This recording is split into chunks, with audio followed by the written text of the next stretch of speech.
नमस्कार दोस्तों, स्वागत है आपका मेरे चैनल पर। आज सुनेंगे कहानी एक ही आग में। यह मैं क्या सुन रही हूँ सुगंधा। मीना ने जब यह बात कही तब सुगंधा बोली, क्या सुन रही हो मीना? तुम्हारा पवन के साथ संबंध है? हाँ है। यह जानते हुए भी कि तुम विधवा हो और एक विधवा किसी से संबंध नहीं रख सकती, मीना ने समझाते हुए कहा। पल भर रुककर वह फिर बोली, फिर तू 58 साल की हो गई है तो क्या हुआ? सुगंधा ने कहा, औरत बूढ़ी हो जाती है तब उसकी इच्छा नहीं जागती क्या? तू भी तो 55-56 साल के आसपास है। तेरी भी इच्छा जब होती होगी तो क्या भाई साहब के साथ हम बिस्तर नहीं होती होगी? मीना कोई जवाब नहीं दे पाई। सुगंधा ने जो कुछ कहा सच कहा है, वह भी तो इस उम्र में हम बिस्तर होती है। फिर सुगंधा विधवा है तो क्या हुआ? आखिर औरत का दिल ही तो है। उसने कोई जवाब नहीं दिया। तब सुगंधा बोली, जवाब नहीं दिया तूने? तूने जो कहा सच कहा है, मीना अपनी रजामंदी देते हुए बोली। औरत अगर विधवा है तो उसके साथ यह सामाजिक बंधन क्यों? उल्टा सुगंधा ने सवाल पूछते हुए कहा। तब मीना पल भर के लिए कोई जवाब नहीं दे पाई। सुगंधा बोली, अगर किसी की पत्नी गुजर जाती है तो वह इधर उधर मुंह मारता फिरे तब यह समाज उसे कुछ न कहे, क्योंकि वह मर्द है। अगर औरत किसी के साथ संबंध बनाए तब वह गुनाह हो जाता है। तो फिर तू पवन के साथ शादी क्यों नहीं कर लेती? मीना ने सवाल किया।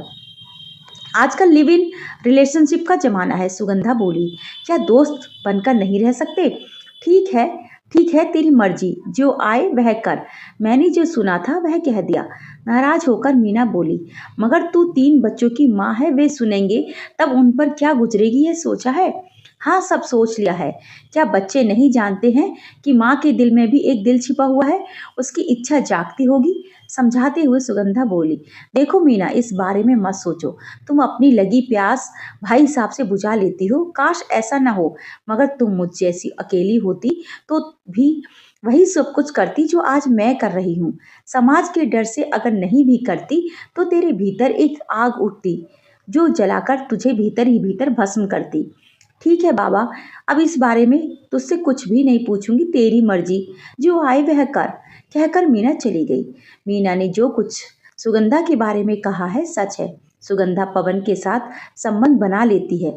यह भी सही है कि सुगंधा 3 बच्चों की माँ है। उसने तीनों की शादी कर घर गृहस्थी भी बसा ली है। सबसे बड़ी बेटी शीला है, जिसकी शादी कोटा में हुई है। सुगंधा के दोनों बेटे सरकारी नौकरियों में हैं। एक सागर में इंजीनियर है तो दूसरा कटनी में तहसीलदार। सुगंधा खुद अपने पुश्तैनी शहर जावरा में अकेली रहती है। अकेले रहने के पीछे यही वजह है कि मकान किराए पर दे रखा है। सुगंधा के दोनों बेटे कहते हैं कि अम्मा अकेली मत रहो, हमारे साथ आकर रहो। तब वह कभी कभी उनके पास चली जाती है। महीने 2 महीने तक जिस बेटे के पास रहना होता है रह लेती है, मगर रहते रहते यह एहसास हो जाता है कि उसके रहने से वहाँ उनकी आज़ादी में बाधा आ रही है। तब वह वापस पुश्तैनी शहर में आ जाती है। यहाँ बड़ा सा मकान है सुगंधा का, जिसके 2 हिस्से किराए पर दे रखे हैं। एक हिस्से में वह खुद रहती है। पति की पेंशन भी मिलती है। उसके पति शैलेंद्र तहसील दफ्तर में बड़े बाबू थे। रिटायरमेंट के साल भर के भीतर उनका दिल की धड़कन रुकने से देहांत हो गया था। आज 3 साल से ज्यादा समय बीत गया है। तब से वह खुद को अकेली महसूस कर रही है। अभी उसके हाथ पैर चल रहे हैं, सामाजिक जिम्मेदारी भी वह निभाती है। तब हाथ पैर चलने बंद होंगे तब वह अपने बेटों के यहाँ रहने चली जाएगी। फिर किराएदारों से किराया भी समय पर वसूलना पड़ता है, इसलिए उसका यहाँ रहना भी जरूरी है। ज्यादातर सुगंधा अकेली रहती है, मगर जब गर्मी की छुट्टियां होती हैं तो बेटी बेटों के बच्चे आ जाते हैं। पूरा सूना घर कोलाहल से भर जाता है। अकेले में दिन तो बीत जाता है, मगर रात में घर खाने को दौड़ता है। तब बेचैनी और बढ़ जाती है। तब आंखों से नींद गायब हो जाती है। ऐसे में शैलेंद्र के साथ गुजारी रातें उसके सामने चलचित्र की तरह आ जाती हैं। मगर जब से वह विधवा हुई है, शैलेंद्र की याद और उनके साथ बिताए गए पल उसे सोने नहीं देते। पवन सुगंधा का किराएदार है। वह अकेला रहता है। वह पॉलिटेक्निक में सिविल मैकेनिकल पद पर है। उसकी उम्र 56 साल के आसपास है। उसकी पत्नी गुजर गई है। वह अकेला ही रहता है। उसके दोनों बेटे सरकारी नौकरी करते हैं और उज्जैन में रहते हैं। दोनों की शादी करके उनका घर बसा लिया दिया है उसने। रिटायरमेंट में 6 साल बचे हैं। वह किराए का मकान तलाशने आया था। धीरे धीरे दोनों के बीच खिंचाव बढ़ने लगा। जिस दिन वह चपरासी रोटी बनाने नहीं आता, उस दिन सुगंधा पवन को अपने यहाँ बुला लेती थी या खुद ही वहां बनाने चली जाती थी। पवन ऊपर रहता था। सीढ़ियां सुगंधा के कमरे के गलियारे से ही जाती थी। आने जाने के बीच कई बार उनकी नजरें मिलती थी। जब सुगंधा उससे अपने यहाँ रोटी खाने बुलाती थी तब कई बार जानकर आंचल गिरा देती थी। ब्लाउज से जब उभार दिखते थे तब पवन देर तक देखता रहता था। वह आंचल से नहीं ढकती थी। अब सुगंधा 58 साल की विधवा है, मगर फिर भी टेलीविजन पर अनचाहे सीन देखती है। उसके भीतर भी जोश पैदा होता है। जोश कभी कभी इतना ज्यादा हो जाता है कि वह छटपटाकर रह जाती है। एक दिन सुगंधा ने पवन को अपने यहाँ खाना खाने के लिए बुलाया। उसे खाना परोस रही थी वह, और कामुक निगाहों से देखती भी जा रही थी। वह आंचल भी बार बार गिराती जा रही थी, मगर पवन संकेत नहीं समझ पा रहा था।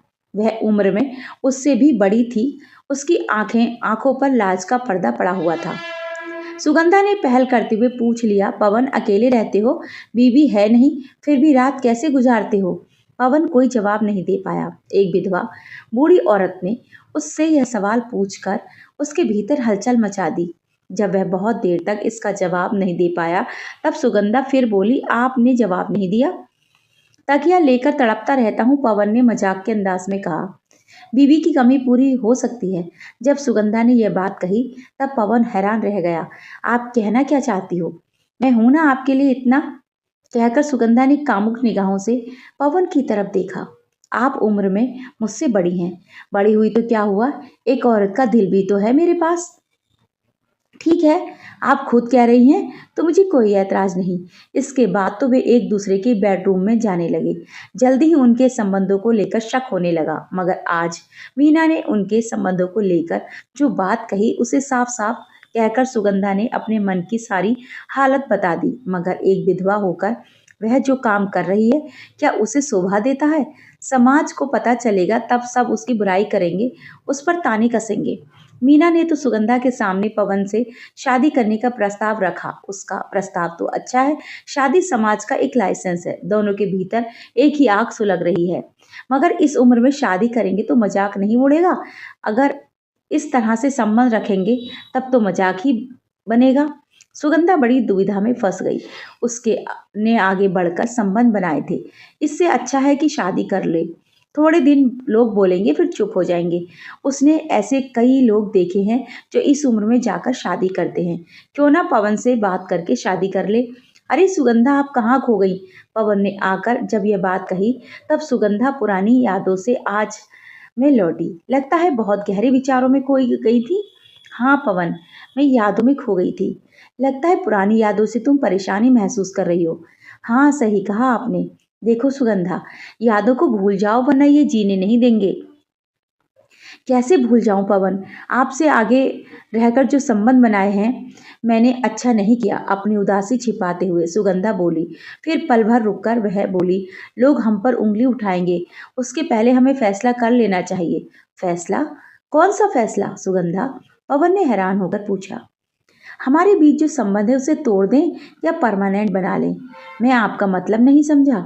मतलब यह है कि या तो आप मकान खाली करके यहाँ से कहीं चले जाएं या फिर हम शादी कर लें।